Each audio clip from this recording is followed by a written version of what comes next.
Hello, Devon Taylor. Welcome to 10-6 Life Factors. We appreciate that you will join us today. We have some interesting topics. You are hailing from Jamaica through your organization, JABEM, and you will tell us what that means and your background. Go ahead and introduce yourself. Yes, I am Dr. Devon Taylor. I am the president of JABEM. JABEM is the Jamaica Beach Birthright Environmental Movement. And JABEM is basically a social justice, environmental justice organization that is focused on, you know, the changing the laws in Jamaica as it relates to Jamaican accessing the beaches and rivers in Jamaica. So currently, Jamaicans don't have any fundamental legislative rights to access the beach in Jamaica, use the sea and its rivers, and would like to change that.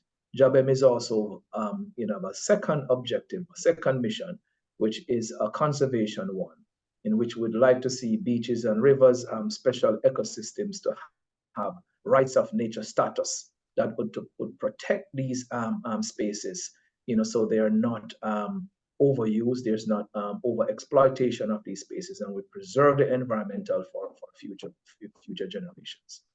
Okay, so in a nutshell, it's a JABEM is a social justice movement or approach to beach access for native, especially for natives. So you mentioned the word birthright is in your title. So this is based on just, you know, having access to your own property in a way. And then you talk about the conservative law in terms of how beaches, river, just the waterways in Jamaica, how they're preserved and how they are, just maintaining, I guess, the heritage to the nativity. Yes? Yes, and I want to introduce also in here environmental justice. It's a Environmental. very important, topic for us to put into context as it relates to access to the nation resources. Mm-hmm. So the nation resources as it relates to our beaches, our rivers, our mountains, our wetland, these are resources that, belong to the people of the country, belong to the nation, and Mm-hmm. these resources should be protected for access so the people can access these, and they must also be protected so there's no over exploitation of just unchecked development, which we could go and talk about in a little bit, that ruins and destroy the environment in Jamaica, so future generation don't have access to them. It's part of the security of the people, security of the land, that we guard against over exploitation. And so the rights of nature conservation component that JABEM is trying to really bring to the forefront will safeguard the environment. And of course, the legal piece, the advocacy piece, around environmental justice, social justice is baked into our colonial past, where colonialism, sets up a situation where we are deprived of our human rights, our dignity, our access to land, our access to resources, and we're challenging that in this era. So we could change those and usher in new laws, new legislation that then give Jamaicans fundamental rights of access and use of the resources of the country. That's a very, very excellent introduction to the mission and the activism within the mission. But I want to go back to your background. You started as introducing yourself as Dr. Devon Taylor. So clearly, I'm sure viewers would like to know, okay, this is very rich stuff. It's not easy to engage in social justice, environmental justice, and all the legalities, the legislative aspects of this. So tell us your background and why and how you understood this and to even impart the information to us, because some of us may not even understand in layman terms what you're talking about. What's your Yeah, background? and my background is in the biomedical science. Okay. I'm a trained research scientist in the biomedical science. Mhm. PhD in, biochemistry, chemistry, biology. I work my day job, is in drug development. So that's what I do. Mm-hmm. But of course, being, grow up in a coastal community of Steertown in St. Anne, where access to rivers and access to beaches, it is that environment that actually mold myself and many individuals in my community. I think a lot of Jamaicans who are not only from rural Jamaica, but broad cross section. Even if you're from the corporate area, you will make many trips to the coast to have your fun days. But we who grow up in and around rivers and beaches, will see and experience the loss in a more acute way. And we see the issue become very chronic dispossession, displacement of our communities. So Mm-hmm. while, my background is in this research space, I experience firsthand displacement from beaches, displacement from rivers. And I'm very active in my community. My community of its own community organization, state-owned community organization, in which we do a lot of work with various population, youths, elderly, to try to really kind of rebuild back the institution that normally keeps us as a well connected society through sports, through just reasoning, through sharing, through farming. We have experienced great loss in these kind of institution. A community become fragmented, and so we are working to build that back. So as we work to build these back, So, you so know, let's, Devon, yeah, you said a lot here. So let's go back. You said you born and raised in Santan area. Um, we know Santan is a lot of beaches, a lot of water in that area. And you're saying, based on what you've seen, there's a lot of displacement of in terms of what? Agriculture, people are being pushed off, where they at least using the river as an irrigation system? Or is it that children and families are not able to access river or beaches for social recreation because now it's being bordered off by through tourism? And you talk about rebuilding what in terms of what, going back to what area are you rebuilding in terms of sports, and how does right. Jabem mission relates to all of this, or are we talking about two different organizations? Well, we're talking about two different organizations, but I'll focus in on Jabet work, Okay. right? So let's talk about displacement from what. So Saint Anne is a tourism capital, if you will, Yes. Jamaica. My community just sits right between St. Anne's Bay and Ocho. So we're just 3 miles outside of Ocho. Right before my community is 3.8 miles of beaches that our community have been using forever. Um, right next to us is Roaring Rivers, Bogue Rivers, Duns Rivers. All these rivers that feeds into the sea are right next door to us. So that's the environment in which we have used for various different things. Some of these streams would be, served for irrigation for farmers. Some of these streams serve where we go harvest different fish and crayfish and use the rivers in those kind of ways. The beach, we've used it for not only recreation, spirituality, used for economics. We have a very big fishing community from Steertown. And of course, there are hotels down there that Steertown, community also work in these hotels. Mhm. And there have been also guest houses and villas, that we have used. So the entire 3 mile span that runs all the way from Draxall all the way into Ocho was very accessible to my community, growing up. Until in the 2000s, we noticed changes starting to happen. Greater Yeah. privatization of the coastline. So you no longer can gain access to the sea because you need access to land to get to the sea. So we lose access to the land because of just greater privatization. Those communities became gated communities, so we became locked out. We also see, more, securities been put in place. So, militarization starting to take place. We're locked out. We're locked out by security guards, police patrol, private security that shuts down these communities. So we no longer can access them. All right. So that displacement of our fishing community, recreational community, our religious faith-based use these spaces for their baptism, no longer can use them. So we became locked out of basically 3.8 miles of coastline. And that became a problem for our community. We lost access. So let's talk about that. That's really tragic. So I'm going to throw the emotions in there. It sounds very tragic because then it really feeds into how now does family find alternative ways for socializing their children in terms of the beach space that we usually use around holidays. We gather around and do those things, and then the religious spaces as well, and spiritual places in terms of the baptism, and just people wanting to do exercises on the beach using the water, the river water, as a spiritual way to connect.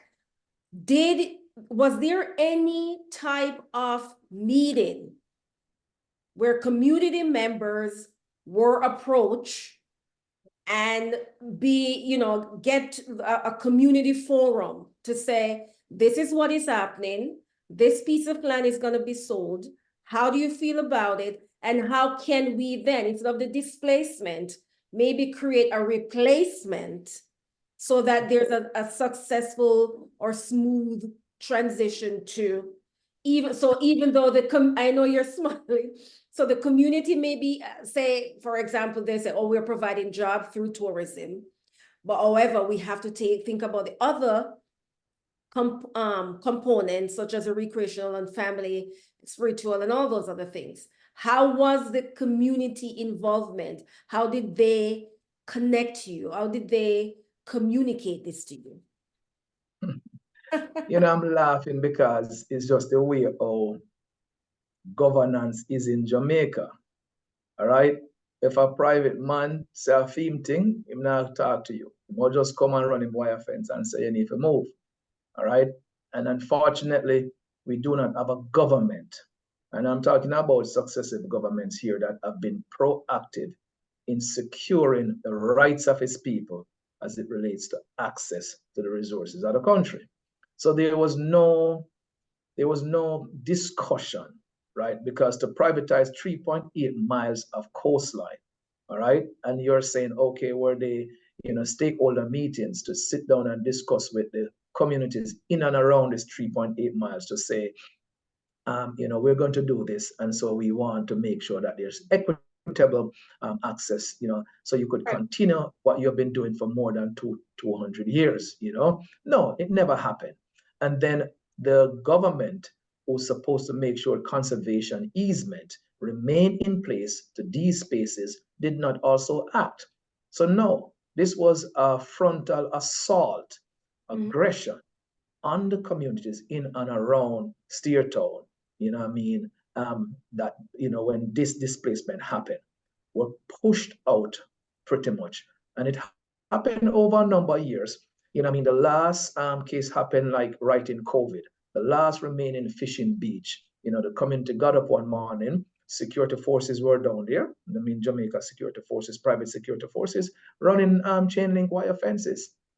And the community had to protest. So this is a typical situation that happens across Jamaica, where private ownership, of lands and government complicity displaces its people, all right? And this is a direct connection to what?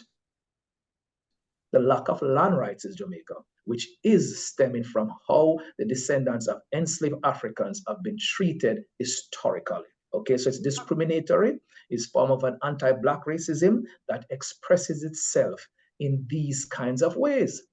And so, Devon, let's look at because you're talking policy issue, and you're also talking about what is happening at what we call micro level, meaning you said that, well, when a man decided to put up a fence and, that means it's at the micro level, it's an individual private ownership. So are you saying that 3.8 miles of beach land is or was owned by private family members and they decide to sell it? Or was it owned by government? Which is it? No, it's a mix. So if we should take a step back and understand, all right?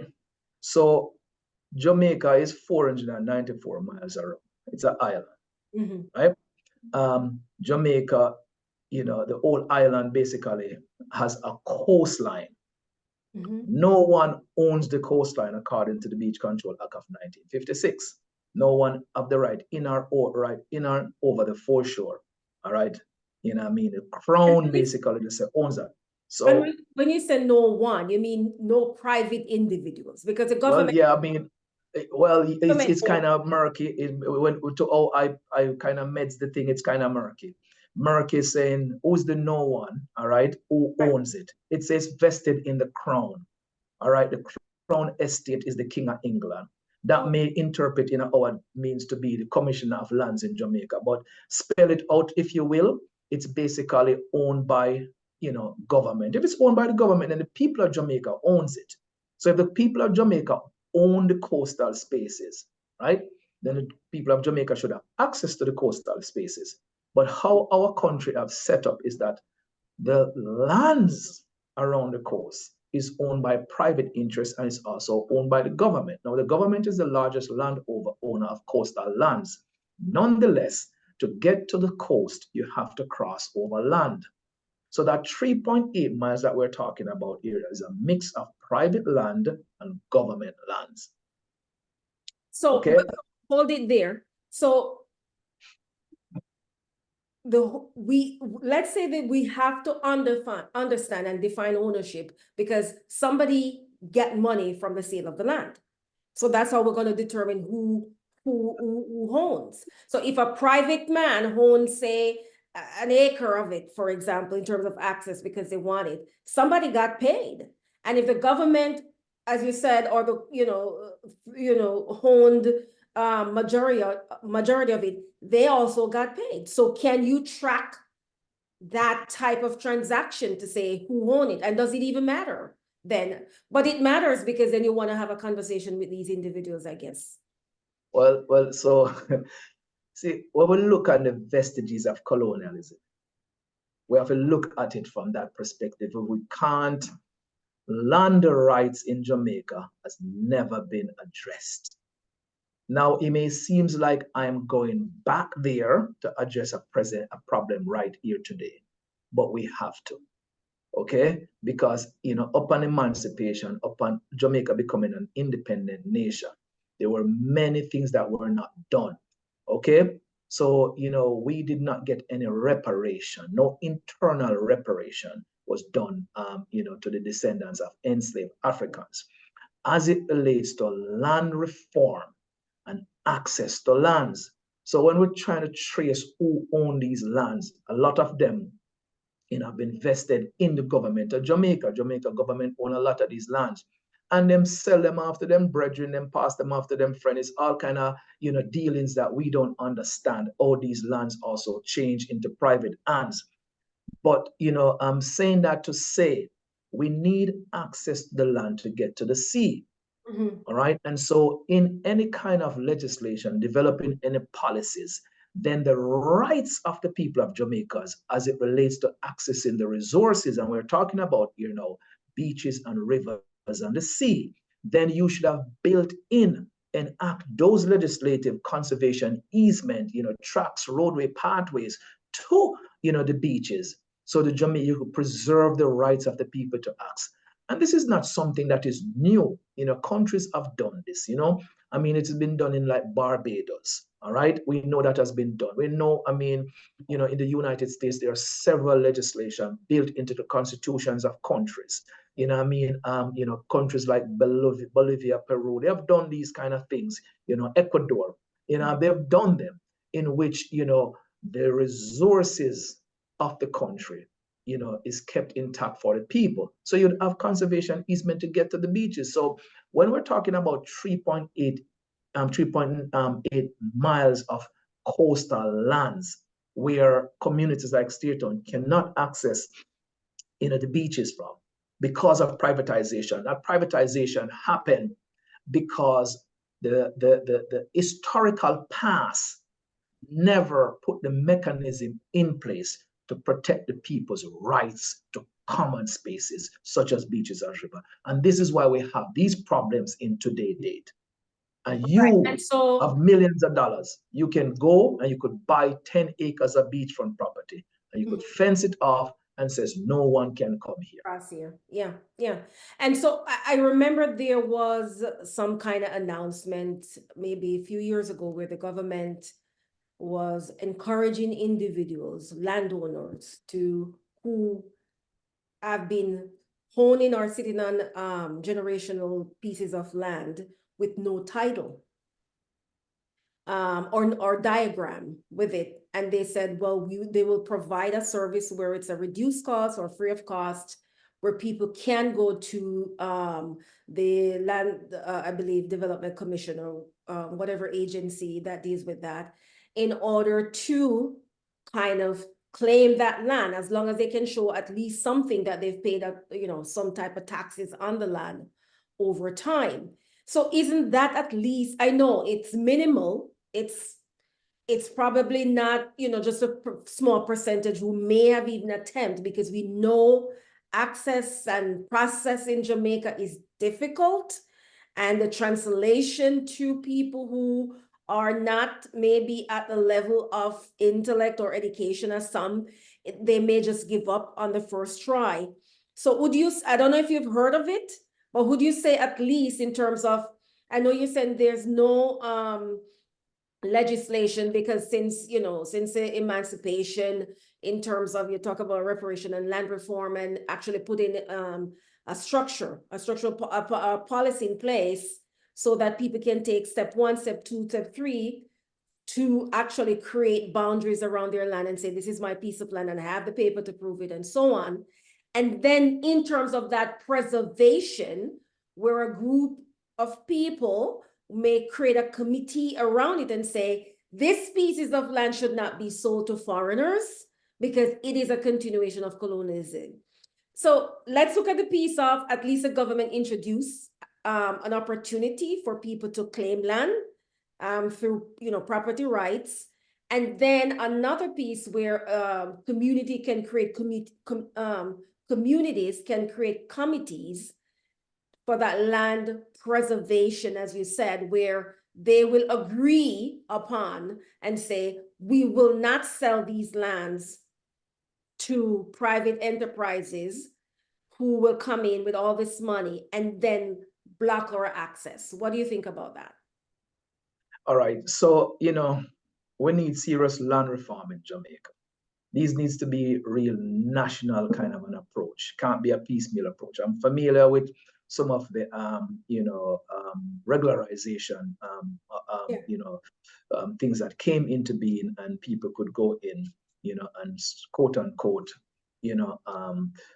squatters, or have another term for it.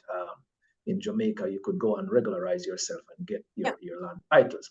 But what we really need, we need a program. I mean, we need the government to take this on fulsome, because some people, have never paid any taxes, but they have lived on the land through generation. And we have a case like that, on a beach community in Jamaica right now, going on. It don't mean that your family never own it. You know what I mean? You'd live on it for hundreds of years. All right. And so, when you bring in mechanisms like those, then you kind of exclude those people. So this is why the issue needs to be a national one, taken, into the parliament, and really a solution to it. Because, as I said, we are descendants of enslaved people who never received any kind of reparation around that. But if we should focus as to what JABEM is doing around, beach access, what we do think needs to happen is that you need to have conservation easement written on land titles for property that adjoins, beaches. All right. So Jamaican government need to look at these kind of things. As I said, the government is the biggest landowner, so there are a lot of land that can be designated as conservation easement, as parks. I mean, along the coast that really will not be sold because, we are allowing coastal access. And conservation easement for lands that have been sold so the Jamaicans can still walk to the coast. So we are not talking about a privatization of the coast through land ownership. We're talking about accessing the coast through using mechanisms such as conservation easements, such as national park, because the issue is just not only one of us getting to the sea. The issue is also conservation of the ecosystem along the coast. And Jamaica, if you brand Jamaica, brands itself a lot on sand, sun, and sea. And we allow a kind of over exploitation of the coast as it relates to tourism development that is now impacting, okay, the coast. And that over exploitation is damaging ecosystem that now puts us in a security risk, both vulnerability to climate change, but also damaging it from an economical perspective. So it won't be dear anymore. So we have to really see this thing in a more complex way, that the conservation piece, the access piece, but there's also the security piece. The environmental piece along climate change is very real. Sea level is rising. We have hotels that are building pretty much in the sea. I mean, so if our laws don't come into modernity as it relates to, guarding against this exploitative use of the coast, we're destroying a product, and we're destroying environment, and we're destroying our future. Okay, All so right. let's look at that. I mean, this is such rich conversation, Devon. There's so many, as you said, it's complex, and there's so many layers within that. And it's like, how can we slowly tackle each of these? But let's look at it this way. You talk about the conservation piece. Someone who is on the side of capitalism, development, ensuring enrichment in a country where, a country's resources are available and its citizens, its natives are not actually recognizing the value of its resources. Someone come in and decide that they're going to develop. Within those development or along with these new structures that are being built, someone will say, well, at least they are creating innovative spaces, not just for locals, but for, foreigners, people to come into the country and enjoy it. And they're actually, protecting the environment in whichever way they can. Are you saying that there's no oversight, or there's a lack of oversight in how and where, say, a builder or someone who is investing in Jamaica? There's no oversight in where they build. They just gather the land, take the land, and build on it, as you said, and then are destroying the coastal lines. Is that what you're saying? Listen, me born a Sentan, me grew up on beach. Me beach where me used to can swim pan and walk pan, me can't do it anymore. All right. One me see an hotel building in Jamaica. Now you have what we call the high water mark, which is like the wet sand area that you can walk on. You see, hotel is building less than 10 feet from that. You cannot do that. The sand dunes sits right there. The native grass sits right there. The birds lay them eggs right there. That ecosystem is destroyed. Now, the oversight on that supposed to be by the National Environmental Planning Agency, NEPA. And if you check Jamaica news these days, you see how much fire NEPA is coming on, because NEPA regulations are very weak, because NEPA is strangled by the politics of what they would call development. You alluded to it earlier about foreigners coming, seeing Jamaica, loving the place and want to develop there. Now, me not buy aspects of the development that happens there, that develop the people of Jamaica. It's not working. The tourism in Jamaica right now, it's one that is an apartheid like tourism model. It's all inclusive to the extent it locked the Jamaican people out. and those funds don't stay in Jamaica. All right, those funds leave Jamaica. And so most of the money spent don't benefit the people of Jamaica. Even the tourism model, which is enclave in its design right now. All right, most of the, more, I would say the roles that pay the most are not staffed by Jamaicans. I say the contracts that Jamaicans have are contracts, so they're not getting, serious pension benefits paid through these hotel chains. All right, and so, it's the product is discriminatory to the Jamaican people, the Jamaican workers, and it destroys the Jamaican environment. And if you look around Jamaica, you'll see that all of the hotels basically sit on the sand. You should not build hotels in those spaces. You must have strong environmental laws that offset these things on the land and not on, on the beach. In Mexico, if I may cite, that have a coastal protection zone where you can drive around the entire coast of Mexico, all right, and drive on land, okay? And then what they're saying is I think it's 65 or 100 feet above that high water mark is actually the public's land. We have to look, and these things are taken into consideration when conservationists work in a preservation way to protect the environment. We don't do that in Jamaica. Our laws are weak, and there's a lot of complicity between, and I'll call them out in this interview here, NEPA, all right, and where NEPA sits in terms of who give NEPAs its orders as to, what it authorized. And in fact, we have sent, I'll give you a classic example, all right? They're building on a watershed in St. Ann right now, right next door to Steertown, Ryabuna watershed. All right, and you could just go online and search it up. Yeah. And what you'd see that, a proposal that was put in place for them to construct, I think 800 homes, to put around 4,000 people on top of a watershed. And this is something where the NEPA is considering. Now, of course, we're pushing back and saying, no, you cannot do that. But that should not even be sentences, pushing back at that. That environmental agency should says, no, this is not allowed. You cannot build on a watershed. And so the laws are weak that you could even submit permission to build on a watershed, but you're going to submit permission to build on beaches. And I've seen plans, because we now have a case in the court that we're challenging, okay? But the members of Steertown want back their fishing beach, and they're planning to build structures in the water. They're planning to build bedrooms in the sea.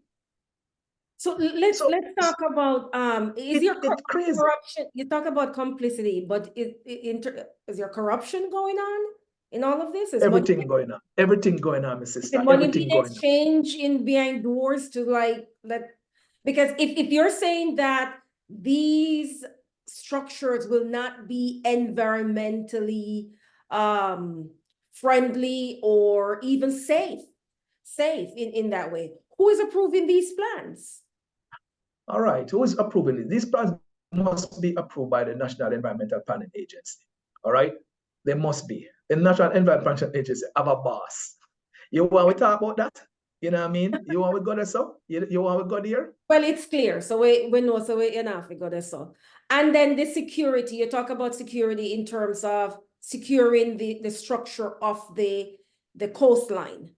And so that the excavation and all the digging and all these things that are going on, it's wear and tear in everything. And then it's also pushing wildlife away, right? All the living organisms around there that is so critical to the survival of us as humans, right? Yes. Because if the birds are not coming to pick up certain things, if the scavengers are not coming to clean up, then we are going to be infected by other, fleas and ticks and all these things that should be connected to other plant life, right? It's going to be, they're going to start attaching themselves to us. Well, the ecosystem is alive, yes. Right? And you're alluding to, food change, and all these kind of things. It is alive. It's all interdependent. It all is. Right? And so it's in staying the way it should stay. it protects its own life. All right. And, we're not the only life on the planet Earth here. All right. There's more of that than us. We're just the life that does more damage on the planet. And we need to start check with self. All Yeah. right. So what we check ourselves with, which we got to lay down codes as to how we build and where we build. All right. And I think we need to usher in a new era that the relationship that humans have with the environment is developed in a way that the way we interact with the environment is more sustainable. And by locking us out of these spaces, also, we don't get to grow and develop. I think my awareness and my connection with rivers and beaches came to being in the way I use them growing up. I don't take out what I don't need. I respect these spaces and I use them in very sustainable ways. And I think my community use that, that model as well. And this is why you'd see the richness of that 3.8 miles of coastline had preserved for many, many, many, many decades because of how our community use the rivers. We don't dig down banks, we'll harvest some stuff. We don't take out too much. The reeds around Mammy Bay are very rich, despite my community harvest seaweeds from these things and Irish marsh. We don't overdo these kind of things. The fishing stock there is also rich because of how our fishing style is. So we have used these spaces very sustainable ways. What we are witnessing right now, if when you destroy all the coastal forest to build your 4,000 bedroom, hotels, now is impacting greatly on that ecosystem, and it cannot take that. We just cannot take it. And so we need to really usher in different era of environmentalism, and we are pushing for that. And it's the relationship that the community have with these spaces is very important. So Devon, so we can't, yeah. You talk about your committee. Do you have structural engineers that are part of your committee? Do you have environmental engineers as part of your committee? And I'm not trying to insult all the effort and the work, but what I'm trying to highlight is the gravity of the situation, the severity of it, the urgency of it. And the thing is, if you don't have the individual that to sit on these platforms, because we know that the background make a difference in the advocacy.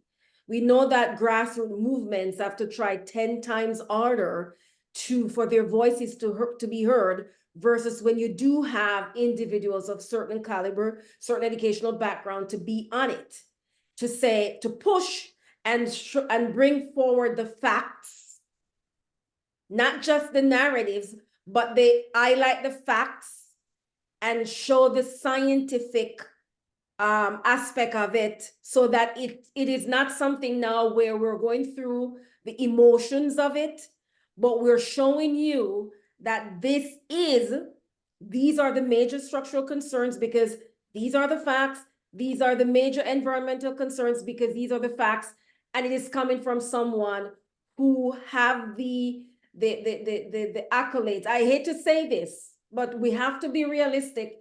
In a society that you talk about pushing apartheid, continue with the colonial behavior, and if there's still, if we're talking from 1600 this behavior after civil, looking at the US behavior in all of this, after the slavery, and then after Jamaica emancipation, and still talking about crown honing, Jamaica, then we also have to look at that piece and say, do we have a collective voice that is strong educationally, that is strong intellectually, that can produce documents and deliveries to NEPA, for example, and the other powers that be, that in terms of the legislative actions, then you have that. Do you even have lawyers on your committee? Can you answer that? We have attorneys and we have environmental scientists. And we work closely with other environmental groups in Jamaica. I'll highlight Jamaica Environmental Trust is a premier environmental group in Jamaica. And they have done a considerable amount of work in bringing the government to task and, just a lot of environmental mismanagement. I mean, we have brilliant human rights attorney, Eleni, who's doing a lot of work in, backside spaces, and the attorney that's, works with Jabem, Dr. Marcus Goff, is phenomenal in the way they approach, these historical wrongs and standing up for, folks without a voice. Now, I mean, many of these committees, we don't have a say on them. They're government committees that, what we get to say on is when they do environmental impact assessment and they ask for public consultations on them, then we have a chance to really write back. Many of the times, we submit our views, they're considered by the environmental planning spaces, and they move forward with these projects. So this is why the advocacy is very important. And this is why, we use legal tools and we do community mobilization to really push back at these things. So this is what we have to do to get a seat at the table. Yeah. This is not what's When you supposed to say happen. seat at the table, where? Yes, and the seat at the table is or through having meetings with NEPA or what, where? No, these seats, what we're having right now is in a courtroom. Okay. To say what you're doing is wrong and you need to stop it because here's the damage you're doing. Look at a displacement of a fishing community and look at that damage. It's one that is economic. Yes. Right?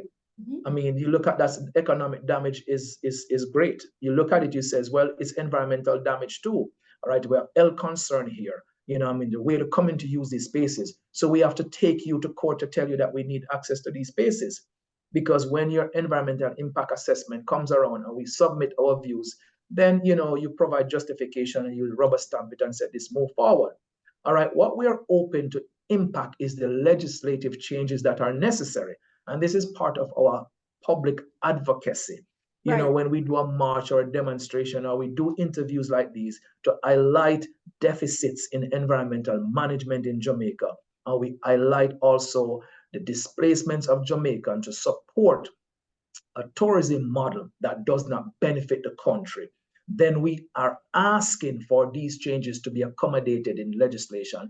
When we look at our constitution, that says every Jamaican should have the right to a healthy environment, then we have to bring that to the table to say this that we're looking at here is not providing a healthy environment. You know what I mean? So therefore, you are in violation of the very fundamental laws of the country. So you need to take a step back.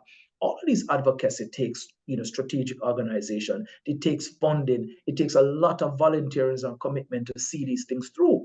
And what we're asking for is for a government to be more proactive in its representation of its people. And we're asking for a government to look in a more reparative justice way. Because I can't emphasize to you that the problems that we're facing today did not start yesterday. These problems have been in the making for hundreds of years. And so if we are talking about modernization, economic development, then at the center of that should be the people. Now, you know that local government election is coming up in Jamaica. Right. Do you know that every beach in Jamaica, in every parish, used to be controlled by the local government? And who is controlling it now? And now those goes into central government now, because in the 1980s, in the 1980s, there was now what they call austerity measures, and all the beaches of Jamaica were now, slated for divestment, and that divestment ended up in a company called Recreational Development Corporation, and they divested all those beaches inside there, removed all the funding from local government. Or privatized? It was supposed to be privatized. The government of Jamaica wanted all these beaches to be privatized because they said they don't have enough money to maintain them. So they did not even go to the communities to have a discussion with your SDCs or your CDCs in your communities to say, why don't you take these over? They went straight to package them to divest them because they see this as commodities. So we And those kind of divestment impact the communities and impact access. want you to state what SDCs are and CDCs are, so that. Yes, I mean, so these are, community CDCs are community development corporations, and SDC are social development corporation, and these are the entities on the local level who are supposed to really interact with communities to determine their needs, to help them develop programs. Are they And so connected to parish councils or no? they are connected to the entire local government, so the local, that's as local as you can get into your municipality. So your St. Anne's Bay is connected to your Steertown, to your Limeall, to Okay. your, Davistown, connected to St. Anne's Bay, working areas. And But so within these groups, you these have, entities are still there, yes? CDCs are still, they are still there. The mhm. strength of them, okay, are not there. Okay, Okay, they need to be strengthened. Now, my community, have its community organization, my state have its organization. And, mhm. we would need more funding.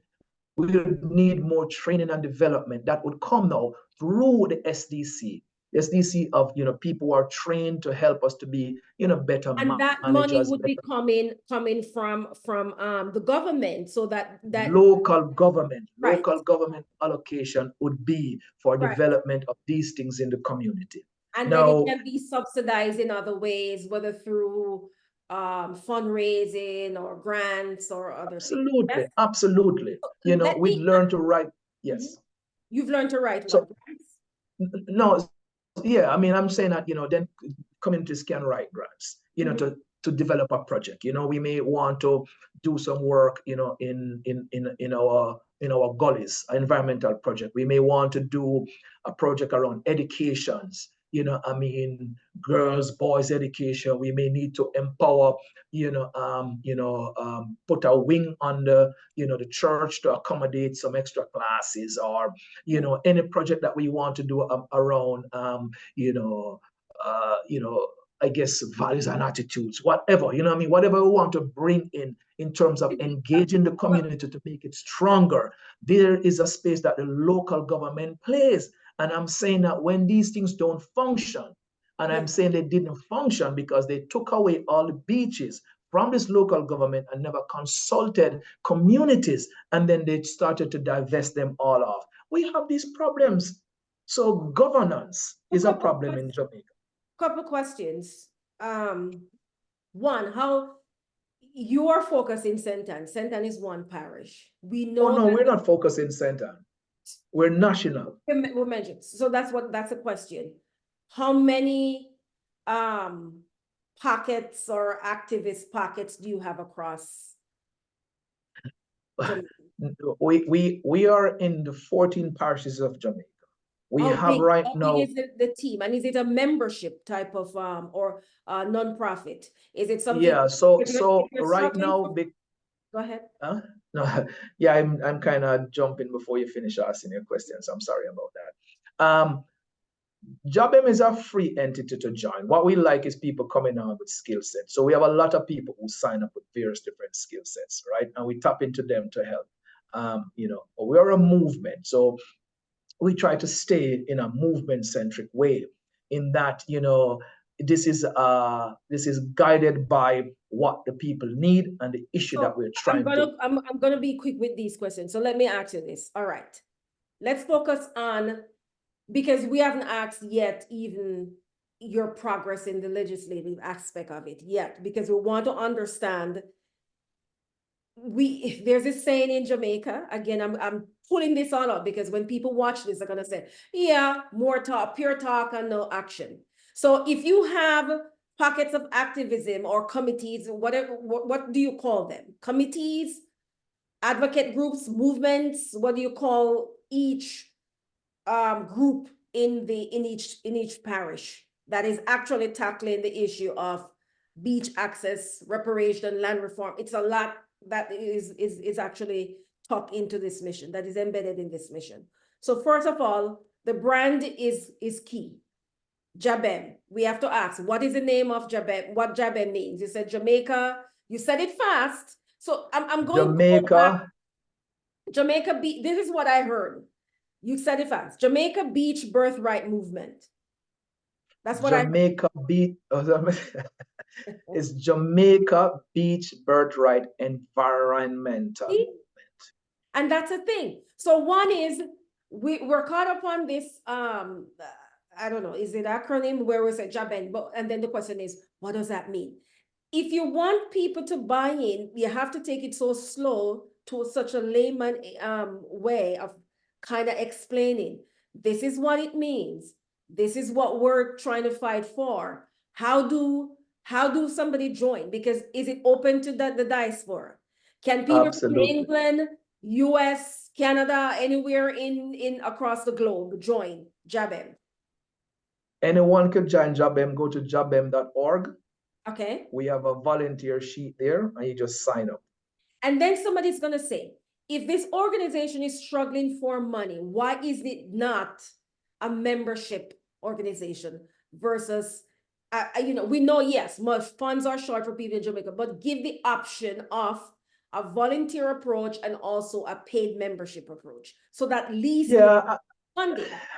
yeah, and we're getting there. I think we're not 2 years old as yet. All right, Okay. so So that's another open up. thing. Yes. Yeah, we just open up the door and you come in.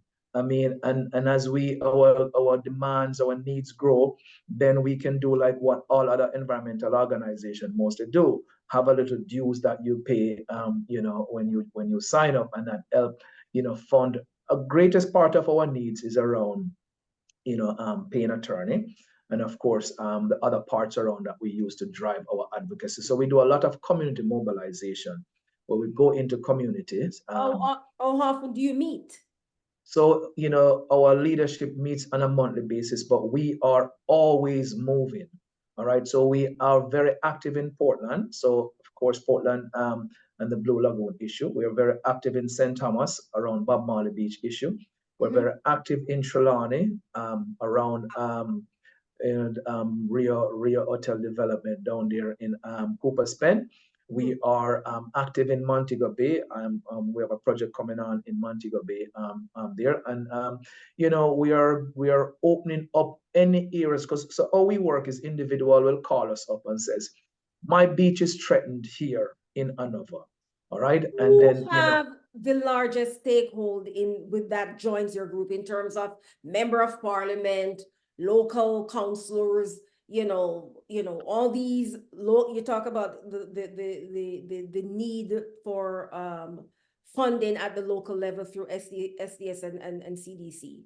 So who are the buy-ins in those areas? Because you need that in order for the power dynamics to grow. You need that we network.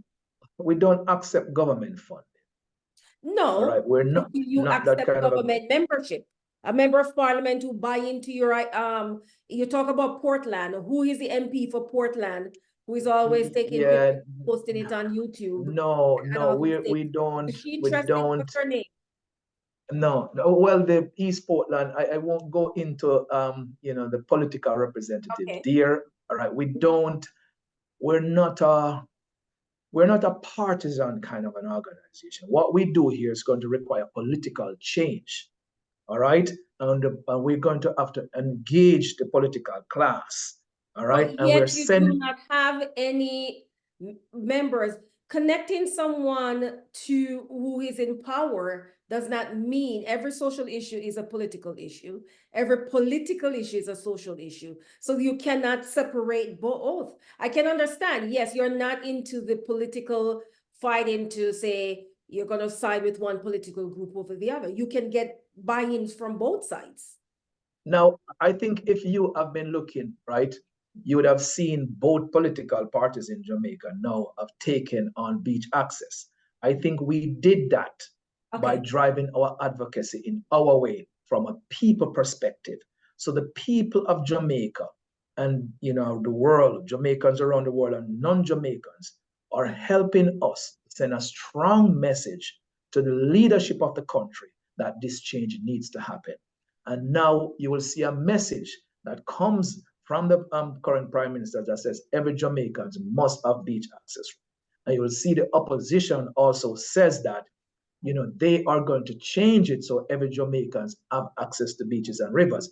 So we That's have a promise, done though. Is that a promise during this promise, election? but yes, but so, and you will see us putting out something within the next probably 2 or 3 hours of Yeah. how we drive an advocacy to Yes. engage the political class. So we are strategic in that So context you're in how using we this current political stream to kind of, okay, we hear you, we got you. We're going to throw in our advocacy right here to hold you accountable to that. That's what you're saying. Well, absolutely. Voting is a fundamental right of everyone. And if you are not, protecting people's rights of access to these spaces, then, you're not going to vote. We're asking the diaspora also, do not stay at hotels in Jamaica that does not allow Jamaicans to access the beaches and there. So if you own a hotel and Jamaicans cannot swim in the sea by your hotel, then why should Jamaicans go to that hotel? How will we know which hotels these are? Do you Okay, have so a these are kind website of that so lists? these you can ask them. You could ask them if you're staying there, but we're also building out all of these resources. As I Okay. said, we are young, there are things that we have not really, where we are right now. We are focusing on community mobilization. We are focusing at high at-risk beach access loss, and we have taken 4 of those cases into the courts. So we have a Miami Bay case into court, we have a Blue Lagoon case in the court, we have a Bob Marley Beach case in the courts, and we have a Little Duns River case in the courts. So those are 4 beaches that people have been displaced from. And the only way we could really re-engage is to take these things into the courts, because we have one tool, which is the Prescriptive Act of 1882, that basically says if we have been using a track, a roadway, any kind of access to a beach for 20 years without any disruption, then we can ask the court to really determine if we should continue to have that right in perpetuity. And we had to do that to regain access. And so these tools we're So using right now, why do we have to use these tools? what's it? What? No, Do wait, you wait. Let's talk about success with the court. What is success so far, especially in those 4 cases that you've put on the files in. Those cases are actively ongoing. So there have been no resolution yet. They're all active in the courts right now. So say, for example, I should ask you about the Bob Marley Beach. When was the last time it was put on the docket to be discussed? That was what was that? That was last December, I think, and we're going back in the court in March. All right, And we still have open access to Bob Marley Beach, and we had that because we had a demonstration at Bob Marley Beach and prevented the private developer from displacing individuals. Subsequently, we have had, a family, a Rastafari family that live on the beach, have now procured their land title. And we have another Rastafari family there who's now in the Court of Appeals fighting for their rights there. And we have fight for the roadway that leads to Bob Marley Beach to stay open. And it is open, and they can't close it until this case is resolved. And if we lost, they will try to do it. But we're going to fight this thing tooth and nail. We are fighting this tooth and nail. So the Bob Marley Beach case, I think, comes up back in March. I don't have my dates with me right here, I but we understand. go back into the courts, and one of the defendants is the Commissioner of Lands. That we're saying that we have been using this access path to the beach for more than 60 years, and we have the right to continue to do so. Yeah. So we are using all these tools to preserve what we can. It is not going to solve the problem. The problem have to So be fixed. you need people on your committee to do legal research, to spend some time, because 1882 Act, I'm sure you're like, wait a minute, how do you find that, you need people, maybe law students, people to be doing research to find the policies and the laws to guide these legal battles. And so it sounds like their success. If people want to, as you said, overseas, to contact JABEM, the Jamaica Beach Right Environmental Movement, and donate money to you, how do they do that? Because clearly we know this is another thing that I should not even talk about. We know that the representation of these organizations have to be very clear and distinct because of what's coming out of Jamaica with the what is the word? The scamming and all these kind of things. You know that. So you have to be legit in such a way that people say, Yeah, oh, this organization need help. I have to find this clear channel of supporting them. So we need, yeah. if you say go to jaben.org, will we see your clear leadership committee? So, and then access to a link to say you can submit this money via PayPal and it goes directly to an account. Are those access available online? Yeah, we have our local account there, and we have a GoFundMe set up there as well. Great. So they can come there and they can donate. You know, we have 4 cases in the court. We could have more cases in the court. It's not very cheap, so we have to Right. manage and what we can manage. I can You know, imagine. so if we have also attorneys in Jamaica who wants to come on board pro bono, we have a whole heap of case we can have an jump on right now. So we managed what we can. All right. So that is And how you can donate to Jabem by coming on our website, link to our GoFundMe there. The link to our local account is there as well. But we also have petition and change.org. You know, okay, good. yes, so you go on Jabem site, you'll see the link to our petition to change.org. And the petition is basically was saying keep Bob Marley Beach open and protect Jamaican beach access. So you can go there, you sign and you write your comments. If you if you want to take further actions and you have skill sets, we want some individuals in graphics design. We could take individuals with those kind of skill set. Individuals who do very good press releases will take those Social individuals. media influencers, basically. Social media influencers would love to have them on board to really help us to drum this advocacy up to highlight the problem. We need those. So, joining and volunteering your skills is going to be very, very important. Legal minds, and you talk about research, is a very, very important thing for Yes. us because we know evil formulating a legislation that we'd like to see would like help in drafting that. And we are in the process of trying to put what we think a coastal legislation could look like Right. that would serve the needs of its people. So individuals who have those, skill sets would be very, very welcome, in this. So, And you'll be. there's so many things, contacting universities overseas, introduce open conferences to people do research on the topic of native rights, land preservation, land access, so they can look at, because you mentioned, the same kind of colonial behavior in all the, in the Americas, basically. What is happening to Bolivia, and they use this in a term of modernization. That's what they're using. For example, I don't know if you're familiar with Bolivia. I believe it was around the 2000 as well, where they had to engage in large, scale protests against their water modernization, because they have these companies from overseas, the US specifically, went into Bolivia, tried to modernize the water systems there, but instead it seems like such a great idea, but then people are getting water bill that will take them a year to pay. Yeah.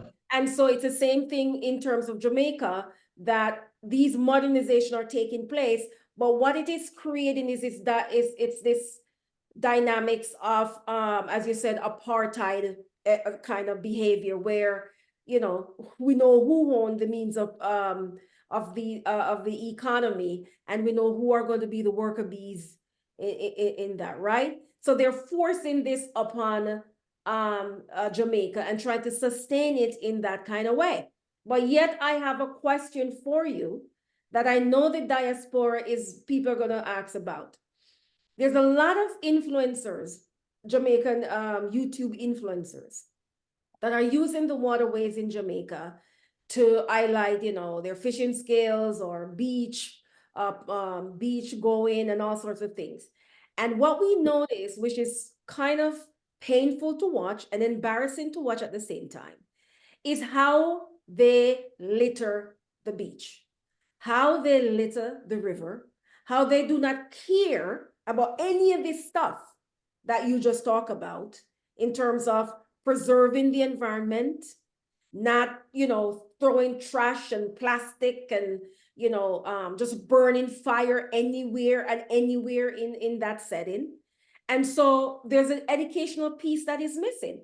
So if someone is caring about what your advocacy and they're watching these kind of influencers putting out these videos on YouTube and see how they treat beaches in Jamaica, how they treat the rivers, how they actually treat the water itself, how it's littered. And when I say litter, like that's why you have the gully.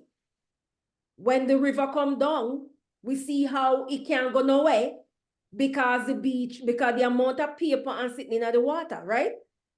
So if you're tackling these macro level issues, why aren't we starting from the bottom up? Why aren't you rallying around these same influencers and say, okay, you have a platform. You're using the beach to showcase your talent and your skills or whatever it is, but you're also making yourself look really ridiculously ignorant because you're destroying our environment as well. You can't keep looking at developers coming in and say they're destroying. You also look at what the natives are doing, and we are seeing it with our own eyes, where you cook with plastic stuff and then you throw it in the river and you leave it right there.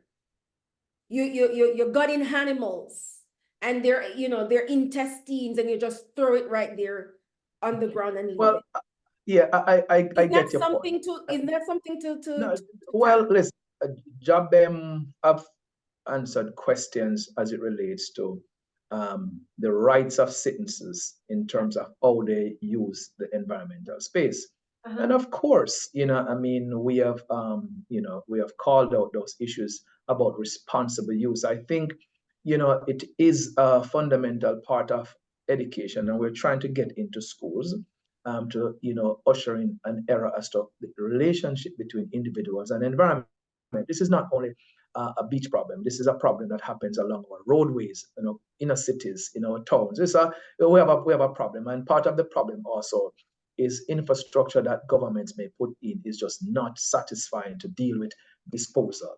I mean, you're talking about gullies and dumping things as gully. People dump things as gully because the collection of municipal waste is not consistent, because the receptacles are not there. If we have proper, sanitation system, then I think many of these problems will go away. I see there's big efforts in across the world to move away from plastics, and that's a good thing. And so, you will deal with some of these problems. Leaving your garbage on beaches, many of the times there's no receptacles there to take them because But there's they just take you. How about taking it with you? yeah, man. So How we about we taking it we with we we we said, yeah, you take your waste with you. I mean, and you will see a lot of NGO or even companies sponsors all kinds of beach cleanup across Jamaica every year. Now, I mean, so these kind of things, are personal, and they're also issues of the state to deal with. I think fundamentally, I mean, we need to accept our personal responsibility of taking our trash with us away. And you? that is requires some kind of cultural change in the way how we interact with our environment. So that now will change overnight. We will preach the gospel around that kind of a behavioral change that is required in our society. And we will ask our government to make sure that you have your budget sorted Mhm. and your sanitation system sorted to deal with that, so people have the options as to where to throw their garbage. All right.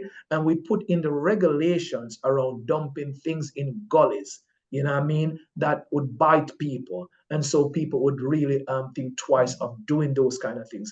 As it relates to, whatever people do by riverside, cooking by riverside and beaches are traditional things that we do, but they can be managed. We Can be never, managed. Yes. there are beaches that we have gone to where there are only like 2 spaces on the beach that you can cook. And we understood that. And I'm telling you, growing up in our community for over 50 years, we have not seen abuse of that and really, degradation in those things. So I think most communities use those things, well. Now, social influencers who are trying to create content and drive, people to their platform need to know better. all right, than to leave your trash behind. And so, calling them out is a very good approach. But I think it's a change in attitude that is going to be required. And many of these things happen through education. We push that kind of environmentalism education. And then, of course, for the state to now supplement with the approach to clean these things. But it's a big problem. We get the questions a lot that people don't deserve the beaches because they don't keep them clean. And we have to push back on these kind of things to say that I am 100% sure if these beaches that these individuals go to are a receptacle, they'll put their garbages there. But we do not, leave the person who do that off the hook. You take your trash with you. And many things that we see in the oceans and along the shore is not sometimes from that spot. It washes is there where several gullies may empty out into the sea. And there's are ways to actually do that. We're talking about local government right now. They are funding that can go into local government that can deal with these environmental issues because they are concerned. So there are issues for the states and there are issues for the individuals. And it's not unless we come together to recognize and deal with this, we're going to solve the problem. Are you recognizing, and I get passionate about this because it really upsets me. It angers me when I see it. And I said, okay, with a beautiful advocacy and a movement like Jabem, but it's going to be overshadowed by looking at, somebody will say, you're talking about discriminating people in terms of access to the beach. So you're saying that I have this beautiful beach and I should just let people come on it and then they do this and leave it and then I have to pay and clean it up. You will have somebody say there's this beautiful hotel that is built and it's the Port Jamaica, and we're not saying this is okay. We're not saying that tourism should be the main resource in Jamaica either, but it is at this point. And so they create this structure for tourism and so on. And if it's given access to locals who do not have the civic education to say, look, you really need to stop littering the beaches. It is not fair now for this person who built this hotel, trying to create this boundary around it, giving you access, but at the same time, you're still destroying it. So it's but it's a lot of arguments. You have to be prepared, Devon. Yeah, man. You have to be prepared for these type of arguments. And the moment a lot of people hear that, and that's a pushback, then you lost all the other major issues, which I 100% on board with. But it gets lost in these narratives because you're looking at and say, wait a minute, you're holding us back. I have to say this. This is a kind of, it's almost like, let's build this argument here. Nobody owned the beaches. The beaches belongs to the country. Yes. Right? So therefore, the people of the country must have access to the beaches. When our laws lease beaches and the land rights of our owner block people out, that is blocking us out from a resource that we own.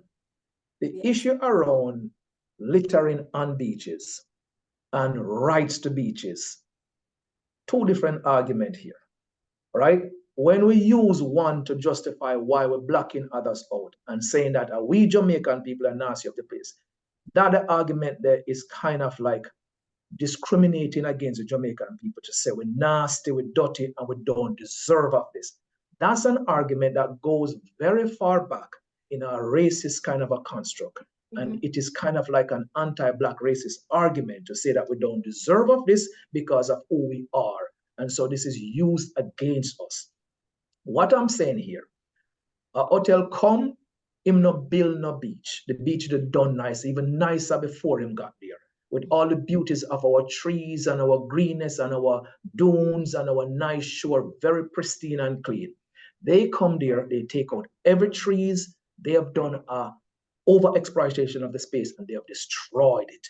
They have done more destruction in this space than what Jamaicans would be say have done, which we have not done any of this destruction. I said garbage on beach, we don't tolerate that.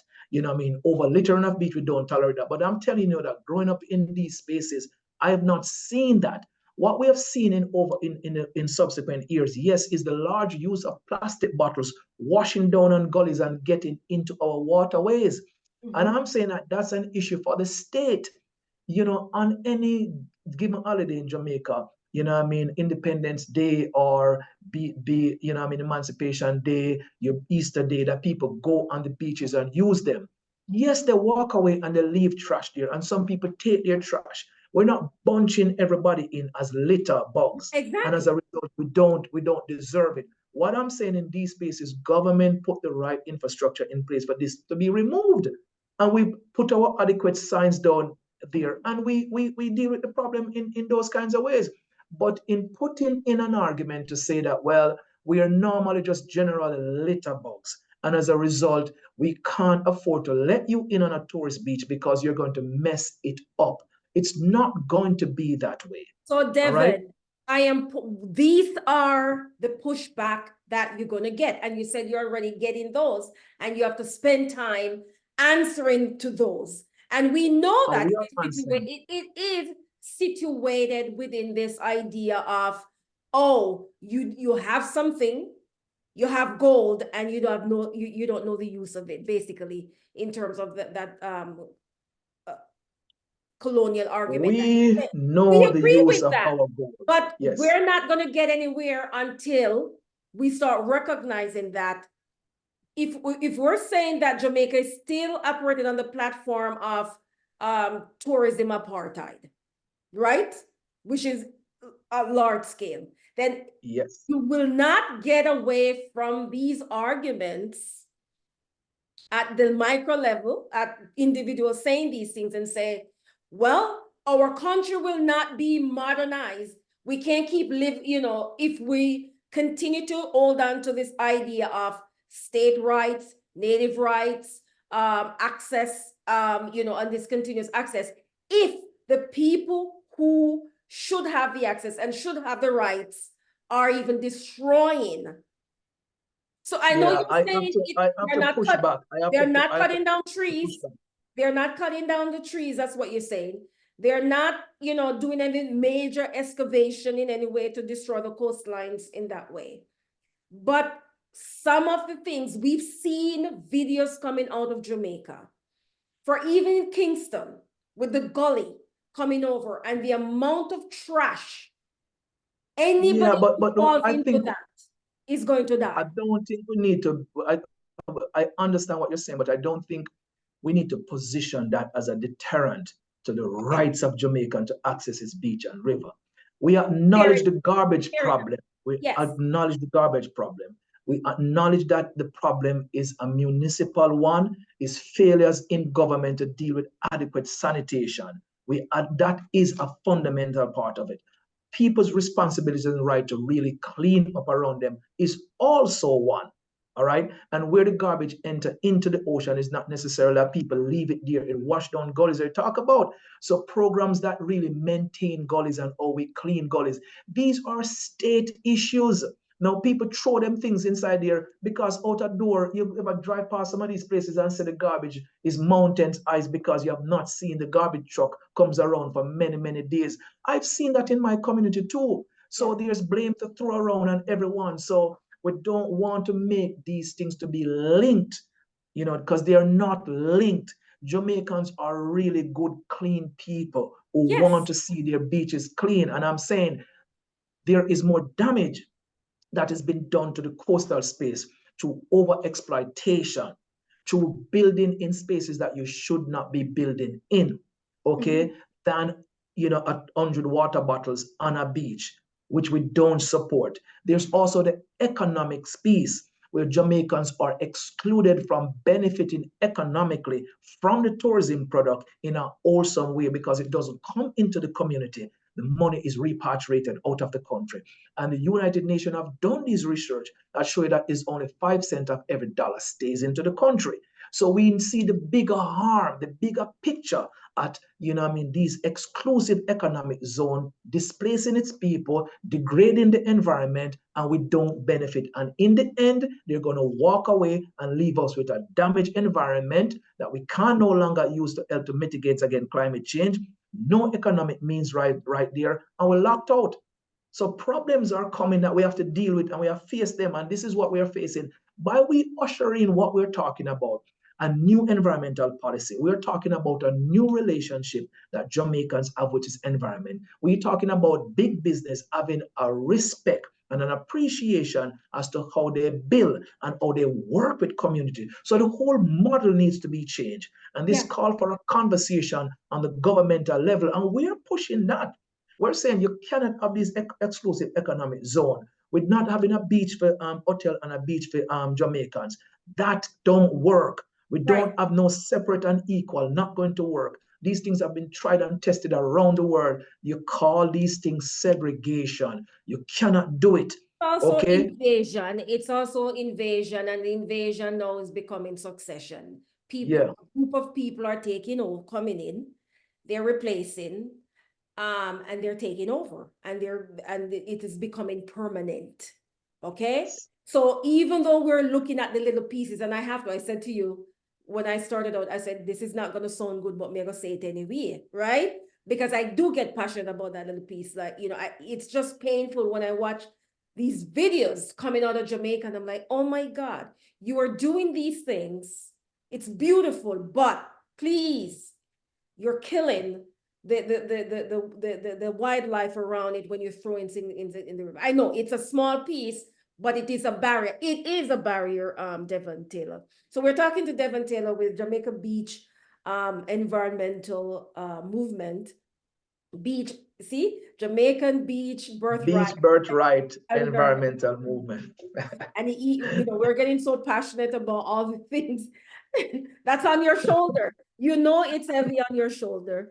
It's a lot of stuff, and we appreciate that you're doing this. And it's sad that you don't have the funding, you don't have the foot soldiers to go into these communities and get things done, because this is so important. I like the piece when you said people should stop looking at hotels where that does not allow Jamaicans to access. We need a list. We need a list. Because if we're already booked and there, yes, we may go there once and not go back, but at least we're already there, right? So we need the list so that we kind of say we're not going there. But I know it's kind of hard because you have to be careful putting list, blacklisted, right? Blacklisted. It's a whitelisting, you know what I mean? Gee, thank you. I appreciate that. I put them on a gray list. On a white list, right? So this type of and I call it invasion that is taking place in Jamaica, because those 800 bedroom homes that they're going to build, are they going to be natives living there? I mean, come on now. These are luxury houses. The whole thing, a luxury thing. Can't afford them thing. It's just like, they're planning a development of Bob Marley Beach to be the first ultra, luxury hotel in the Caribbean. None of these things, when you look at the coast, is structured for just the average Jamaican. It is just not. All right. And listen, we're not objecting to people building what they want to build. All right. We're saying that conservation is a very important. We're saying that there's a lot of land in Jamaica where you can go build upon, but do not build in these sensitive areas. Do not displace our people from the treasures of the land. We need access to its resources. We use it for many, many things, not just recreation. Our spirituality is tied there. Just aspects of our economics, our meditation is tied there. For crying out loud, right? We were brought on that island to be slaves. We were enslaved. Many of our ancestors died and washed up along those shores. The shoreline is our graveyard. So we need to honor our dead. We need complete access to all of it, not some of it. It's not a lot to ask. Create the conservation easement, allow us to walk down there, allow us to walk along the shore, change the law that says We don't have the right to swim. We don't have the right to bathe. We don't have the right to fish. We don't have the right to walk along the foreshore. That law is colonial, is discriminatory, and it is part of the Beach Control Act of 1956, and it needs to go. We need to usher in new legislation that gives us a fundamental rights of access, which is general, which is unfettered, does create no restrictions on Jamaicans. We need to go in our rivers. Many of our rivers are spiritual connection. Many of our water wall are tied, to Afrocentric, spiritualities, try to the Red Weir and the Taino spirituality and Jamaican indigenous people, have those rights. And we need to make sure those things are protected. And that is what governments do, because government write the laws of the land and people want it. And so we cannot let multinational corporation or the vestiges of colonialism to sit in our law and now let us become the oppressor of our people. Them things need to change and they need to go. And that's why Jabem is saying it is your birthright. And you need to really advocate and stand up and fight for it. This is why when we look at Mother Nature, we say Mother Nature deserves the right to what? To personhood status. We need to see the earth itself as a person. It died before we came, you know what I mean? And it protected us and it continued to protect us. So now we must give Mother Nature the protection that it deserves. And I think that we can live in harmony, but we cannot continue with these economic models of displacement and discrimination, of its people. We cannot continue with this, and we need those things to change.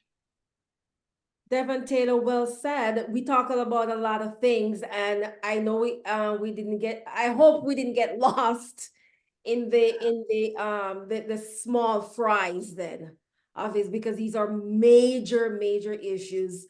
But we have to, these are the small fries or small hands. When they start picking and picking and picking, we have to talk about it.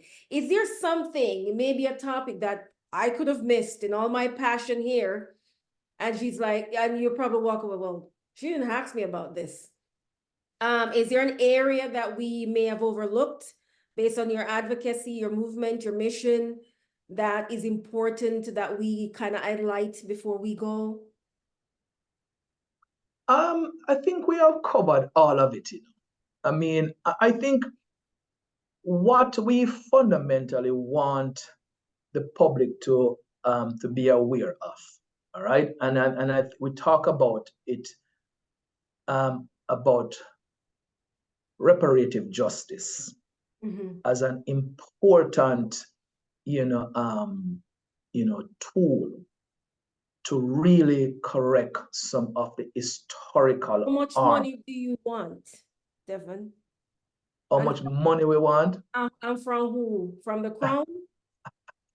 No, when we are talking about this reparative justice is in the context of our government, because our government, our people control our land. And we're asking our government to really look comprehensive at Jamaica, that things that were not corrected.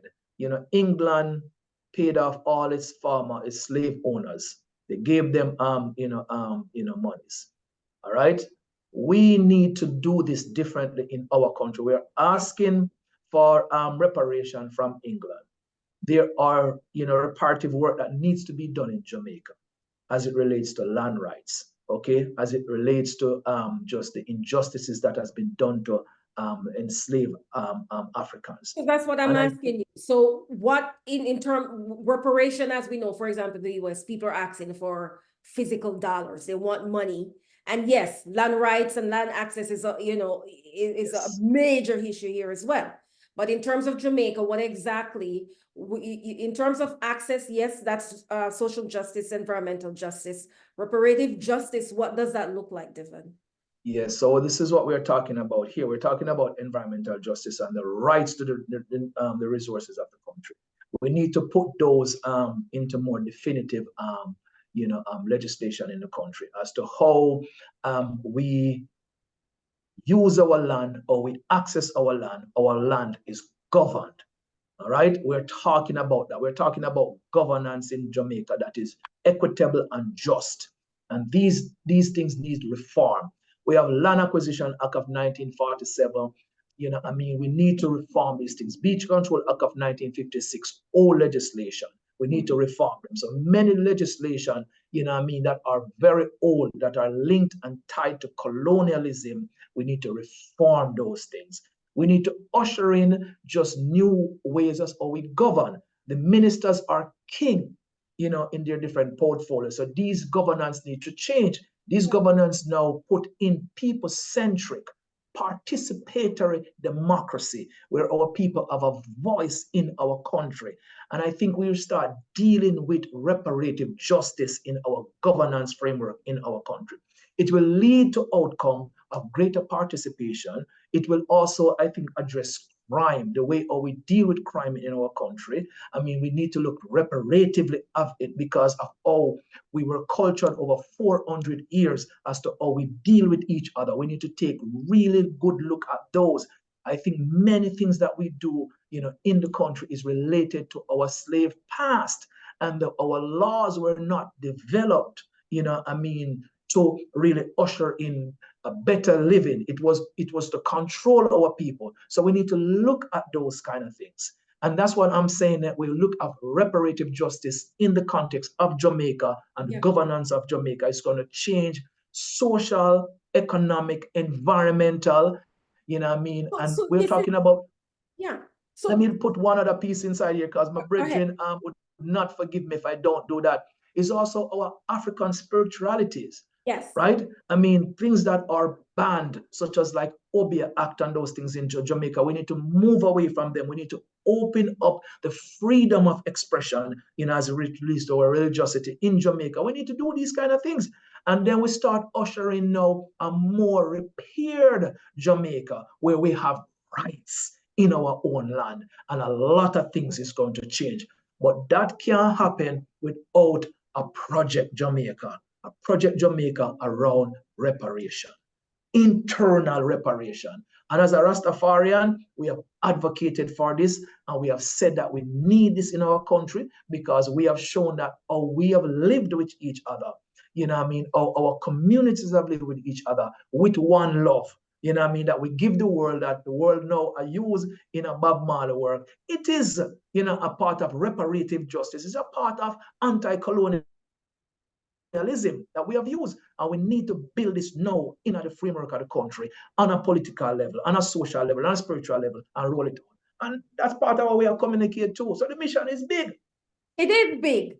It is big, and that's the thing. And I don't know, back broad enough to take this on because that I know it is not fair sometimes for us to be on the outside looking in, and but also it gives us an advantage in a sense where, because you're inside and going through the whole process and having the emotions through it, you may be overlooking some things that people are going to use as a way to say, we have to start yes of us before we can go and talk about, all the hacks that you mentioned in terms of reforming these acts.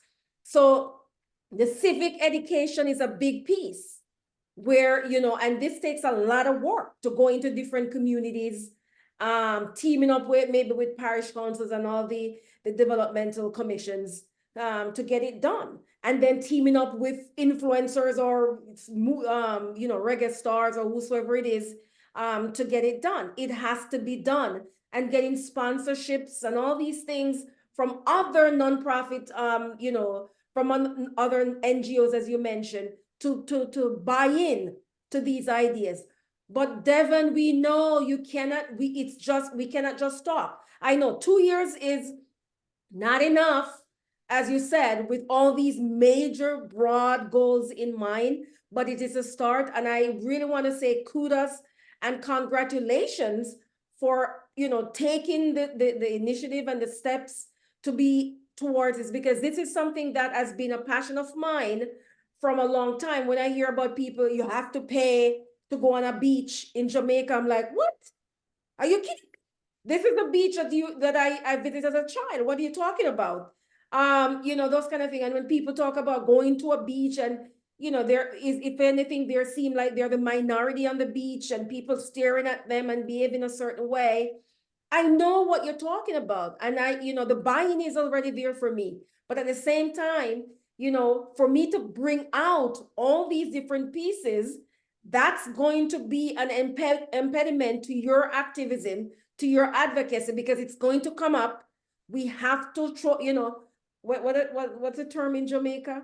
We have to highlight the dirty laundry then, put it that way, right? It's fair game. It's fair Right, game. We're yeah. having a family discussion here, and so it's fair game. We just want to highlight, as we have kind of gone through the issue, Yeah. I mean, that, we're not, these things are not barriers to what we're asking for, fundamental Should not. rights, what I mean? So, yeah. So, yeah. No, we give thanks for the opportunity to really, all the reasoning. And, Thank you, Devon. we're happy to really re-engage and, and reach out and let us know, All right. Thank you so much. It was a very informative interview, and I learned so much. And see you next Okay. time. Bye-bye. Yeah, man. Give thanks. Bye.